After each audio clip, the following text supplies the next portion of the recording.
તો વલસાડની ધરમપુર તાલુકા પંચાયત જ્યાં પ્રમુખ તરીકે શકુંતલાબેન ચૌધરી, ધરમપુર તાલુકા પંચાયતના ઉપપ્રમુખ તરીકે રણજીત ચૌધરીની વરણી કરવામાં આવી। ધરમપુરમાં ભાજપની 13, કોંગ્રેસને 10 અને અપક્ષના ઉમેદવાર 1 બેઠક ઉપર વિજય બન્યા હતા।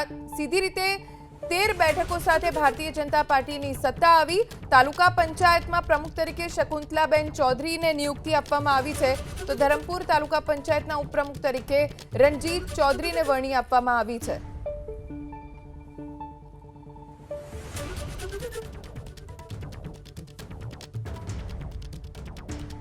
તો વલસાડની ધરમપુર તાલુકા પંચાયત જ્યાં પ્રમુખ તરીકે શકુંતલાબેન ચૌધરી, ધરમપુર તાલુકા પંચાયતના ઉપપ્રમુખ તરીકે રણજીત ચૌધરીની વરણી કરવામાં આવી।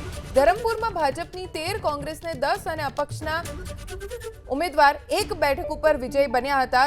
સીધી રીતે 13 બેઠકો સાથે ભારતીય જનતા પાર્ટીની સત્તા આવી। તાલુકા પંચાયતમાં પ્રમુખ તરીકે શકુંતલાબેન ચૌધરીને નિયુક્તિ આપવામાં આવી છે, તો ધરમપુર તાલુકા પંચાયતના ઉપપ્રમુખ તરીકે રણજીત ચૌધરીને વરણી આપવામાં આવી છે।